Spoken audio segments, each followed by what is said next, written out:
ಹರೇ ಶ್ರೀನಿವಾಸ. ಎಲ್ರಿಗೂ ನಮಸ್ಕಾರ ಸ್ನೇಹಿತರೆ. ಈ ದಿವಸ ಅಕ್ಷಯ ಪಾತ್ರೆಯ ರಂಗೋಲಿಯನ್ನು ಹೇಗೆ ಹಾಕೋದು ಅಂತ ನಿಮಗೆಲ್ಲ ತೋರಿಸ್ಕೊಡ್ತೀನಿ. ಇದರ ವಿಶೇಷತೆಯೂ ಹೇಳ್ತಾ ಹೋಗ್ತೀನಂತೆ. ನೋಡಿರಿ, ಮೊದಲನೇದಾಗಿ ಶ್ರೀಕಾರವನ್ನು ಬರ್ಕೊಂಡು ಈ ಥರ ಪದ್ಮವನ್ನು ಬರಿತೀವಲ್ವ ಆ ಥರ ಬರ್ಕೋಬೇಕು. ಲೈನ್ಗಳು ಹಾಕ್ಕೊಂಡ್ಮೇಲೆ ಈ ಥರ ನೋಡಿರಿ 5 ಚುಕ್ಕೆಗಳನ್ನು ಇಡಬೇಕು.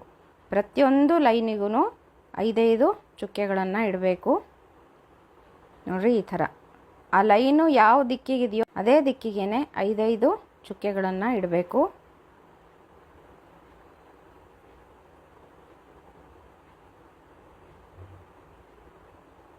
ನೋಡಿರಿ, ಇಲ್ಲಿ ನಾನು ಇಟ್ಟಿದ್ದೀನಲ್ವ, ಪ್ರತಿಯೊಂದಕ್ಕೂ 5 ಚುಕ್ಕೆಗಳನ್ನು ಇಡಬೇಕು. ಆಮೇಲೆ ಈ ಥರ ಮಧ್ಯದಲ್ಲಿ ಸ್ವಲ್ಪ ಕೆಳಗಡೆ ಜಾಗದಲ್ಲಿ ಈ ಥರ ಗೆರೆಗಳನ್ನು ಎಳ್ಕೋಬೇಕು. ಎಷ್ಟು ಚುಕ್ಕೆಗಳನ್ನು ಇಟ್ಟಿರ್ತೀವೋ ಅಷ್ಟು ಗೆರೆಗಳನ್ನು ಎಳ್ಕೋಬೇಕು. ನೀವು ಬೇಕಾದರೆ 4 ಚುಕ್ಕೆಯನ್ನು ಇಡ್ಬೋದು, 5 ಚುಕ್ಕೆಯನ್ನಾದರೂ ಇಡ್ಬೋದು, ನಿಮ್ಮ ಅನುಕೂಲ. ಜಾಗ ಚಿಕ್ಕದಾಗಿದೆ ಅಂದರೆ 4 ಚುಕ್ಕೆಗಳನ್ನು ಇಟ್ಕೊಳ್ಬೋದು, 4 ಗೆರೆಗಳನ್ನು ಎಳ್ಕೋಬೇಕಾಗುತ್ತೆ. ಇಲ್ಲಾಂದರೆ 5 ಚುಕ್ಕೆಗಳನ್ನು ಇಟ್ಕೊಂಡ್ರೆ 5 ಗೆರೆಗಳನ್ನು ಎಳ್ಕೋಬೇಕು.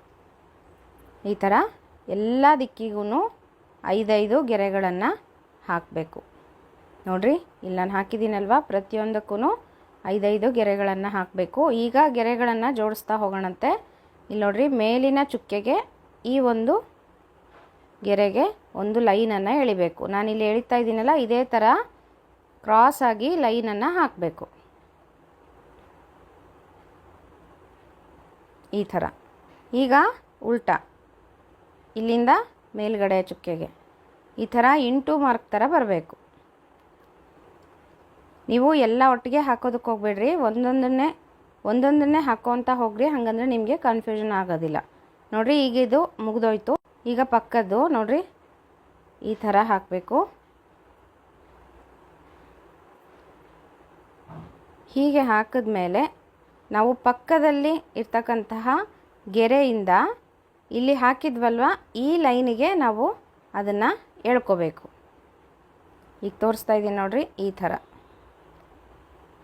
ಇಲ್ಲಿಗೆ ಸೇರ್ಕೋಬೇಕದು ಬಂದು. ಇದೇ ಥರನೇ ಸುತ್ತು ಹಾಕಬೇಕು. ಇದನ್ನು ಅಷ್ಟೇ.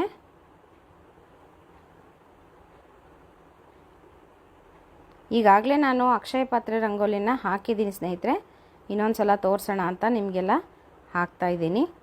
ಈ ಅಕ್ಷಯ ಪಾತ್ರೆಯ ರಂಗೋಲಿಯನ್ನು ಅಕ್ಷಯ ತೃತೀಯದ ದಿವಸ ನೀವು ಹಾಕ್ಕೊಂಡು ಪೂಜೆಯನ್ನು ಮಾಡೋದ್ರಿಂದ ನಿಮ್ಮ ಮನೆಯಲ್ಲಿ ಎಲ್ಲವೂ ಅಕ್ಷಯ ಆಗುತ್ತೆ ಅಂತ ಹೇಳ್ಬೋದು. ಅಕ್ಷಯ ಪಾತ್ರೆ ರಂಗೋಲಿ ಪ್ರತಿ ಶುಕ್ರವಾರನೂ ಹಾಕಬೇಕು ಸ್ನೇಹಿತರೆ, ತುಂಬ ಒಳ್ಳೆಯದು. ನಾನು ಪ್ರತಿ ಶುಕ್ರವಾರನೂ ಹಾಕ್ತೀನಿ. ದಿನನಿತ್ಯವಾಗಿ ಹಾಕುವಂತಹ ಅಕ್ಷಯ ಪಾತ್ರೆಯನ್ನು ನಿಮಗೆ ತೋರಿಸಿದ್ದೀನಿ. ಮತ್ತು ಇದನ್ನು ವಿಶೇಷ ದಿನಗಳಲ್ಲಿ, ಹಬ್ಬದ ದಿನಗಳಲ್ಲಿ, ಲಕ್ಷ್ಮೀ ಪೂಜೆ ಮಾಡುವಾಗ ಹಾಕ್ತೀನಿ. ನೋಡಿರಿ, ಈಗ ಎಲ್ಲ ಕಂಪ್ಲೀಟ್ ಆಗಿದೆ. ಮಧ್ಯದಲ್ಲಿ ಈ ಥರ ಲೈನ್ಗಳನ್ನು ಎಳ್ಕೊಂಡಿದ್ವಲ್ಲ, ಅದನ್ನು ಈಗ ಪದ್ಮದ ಥರ ಮಾಡೋಣಂತೆ. ನೋಡಿರಿ, ಪದ್ಮವನ್ನು ಹಾಕಬೇಕು ಮಧ್ಯಕ್ಕೆ. ಹೀಗೆ ಹಾಕಿ ಅರಿಶಿನ ಕುಂಕುಮ ಏರಿಸಿ ಪೂಜೆ ಮಾಡೋದ್ರಿಂದ ಲಕ್ಷ್ಮಿಯ ಸನ್ನಿಧಾನ ಬರುತ್ತೆ ಇದರೊಳಗೆ. ಅಕ್ಷಯ ಪಾತ್ರೆ ಹಾಕೋದ್ರಿಂದ ಮನೆಯಲ್ಲಿ ಯಾವತ್ತೂ ಧನ ಧಾನ್ಯ ಸಂಪತ್ತು ಯಾವುದಕ್ಕೂ ಕೊರತೆ ಬರೋದಿಲ್ಲ ಸ್ನೇಹಿತರೆ. ನೋಡಿರಿ, ಈ ಥರ ಅರಿಶಿನ ಕುಂಕುಮ ಮಂತ್ರಾಕ್ಷತೆಗಳನ್ನು ಇರಿಸಿ 2 ದೀಪಗಳನ್ನು ಹಚ್ಚಿಡಬೇಕು. ನೀವು ಬೇಕಾದರೆ ಲಕ್ಷ್ಮಿಯ ಫೋಟೋ ಇಟ್ಕೊಂಡು ಪೂಜೆಯನ್ನು ಮಾಡ್ತಿರಲ್ವ, ಲಕ್ಷ್ಮೀನಾರಾಯಣರ ಫೋಟೋ, ಅದ್ರ ಮುಂದುಗಡೆ ಅಕ್ಷಯ ಪಾತ್ರೆ ರಂಗೋಲಿ ಹಾಕಿ ಗೆಜ್ಜೆ ವಸ್ತ್ರ ಹೂವು ಏರಿಸಿ ಪೂಜೆ ಮಾಡ್ಕೋಬೋದು. ಇಲ್ಲಾಂದರೆ ಅಕ್ಷಯ ಪಾತ್ರೆ ರಂಗೋಲಿ ಹಾಕಿಬಿಟ್ಟು ಅದರ ಮೇಲೆ ಒಂದು ಚಿಕ್ಕದಾದ ಮಣೆಯನ್ನು ಇಟ್ಟು ನೀವು ಲಕ್ಷ್ಮಿಯನ್ನು ಕೂಡಿಸ್ಕೋಬೋದು. ಲಕ್ಷ್ಮೀನಾರಾಯಣರ ವಿಗ್ರಹ ಇಟ್ಕೊಂಡು ಪೂಜೆ ಮಾಡ್ಕೋಬೋದು. ಆಮೇಲೆ ಅಕ್ಷಯ ಪಾತ್ರೆ ರಂಗೋಲಿ ಮೇಲೆ ಮಣೆ ಇಟ್ಬಿಟ್ಟು ಒಂದು ಬಟ್ಲು ಅಥವಾ ಏನಾದರೂ ಒಂದು ಬೆಳ್ಳಿಯ ಪಾತ್ರೆ ಅಂತದಿದ್ದರೆ ಅದರೊಳಗಡೆ ಕಾಯಿನ್ಸ್ ಇದ್ದರೆ ಕಾಯಿನ್ಸನ್ನು ತುಂಬಿಬಿಟ್ಟು ಧನಲಕ್ಷ್ಮಿಯ ಪೂಜೆಯನ್ನು ನೀವು ಅವತ್ತು ಮಾಡ್ಕೋಬೋದು. ಇಲ್ಲ ಧಾನ್ಯಲಕ್ಷ್ಮಿ ಪೂಜೆ ಮಾಡ್ಬೋದು. ನಿಮಗೆ ಯಾವ ಪೂಜೆ ಅನುಕೂಲ ಆಗುತ್ತೋ ಆ ಪೂಜೆಯನ್ನು ಅವತ್ತಿನ ದಿವಸ, ಒಟ್ಟಿನಲ್ಲಿ ಲಕ್ಷ್ಮೀನಾರಾಯಣರ ಪೂಜೆಯನ್ನಂತೂ ಅವತ್ತು ಮಾಡಲೇಬೇಕು. ಹಾಗಾಗಿ ನಿಮ್ಮ ಅನುಕೂಲ ನೋಡಿಕೊಂಡು ನೀವು ಪೂಜೆಯನ್ನು ಮಾಡ್ಕೊಳ್ಳಿ. ಇಲ್ಲ ನಮ್ಗೆ ಯಾವುದೂ ಆಗೋದಿಲ್ಲ, ಫೋಟೋ ಪೂಜೆ ಮಾಡ್ತೀವಿ ಅಂತಂದರೂ ಫೋಟೋ ಪೂಜೆಯನ್ನು ಮಾಡ್ಕೋಬೋದು. ಒಟ್ಟಿನಲ್ಲಿ ಅಕ್ಷಯ ಪಾತ್ರೆಯ ರಂಗೋಲಿಯನ್ನು ಹಾಕ್ಕೊಂಡು ಅದಕ್ಕೂ ಗೆಜ್ಜೆ ವಸ್ತ್ರ ಹೂವು ಏರಿಸಿ ಪೂಜೆಯನ್ನು ಮಾಡಿಕೊಂಡು ನೀವು ಬೇರೆ ಯಾವ ಪೂಜೆ ಮಾಡಬೇಕು ಅಂದ್ಕೊಂಡಿದ್ದೀರೋ ಅದನ್ನು ನೀವು ಮಾಡ್ಕೋಬೋದು.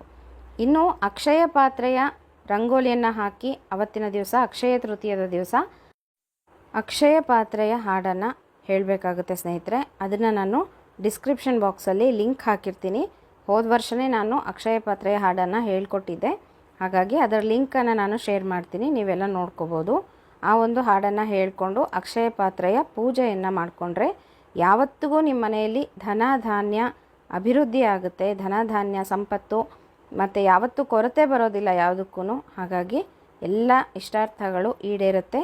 ಹಾಗಾಗಿ ಎಲ್ಲರೂ ಅಕ್ಷಯ ಪಾತ್ರೆಯ ರಂಗೋಲಿ ಹಾಕ್ಕೊಂಡು ಆ ಒಂದು ಹಾಡನ್ನು ಹೇಳಿಕೊಂಡು ಲಕ್ಷ್ಮೀ ಪೂಜೆಯನ್ನು ಮಾಡಿಕೊಳ್ಳ್ರಿ ಅಂತ ಹೇಳ್ತಾ, ಮತ್ತು ಮುಂದಿನ ವಿಡಿಯೋದಲ್ಲಿ ಸಿಗೋಣ ಸ್ನೇಹಿತರೆ. ಹರೇ ಶ್ರೀನಿವಾಸ.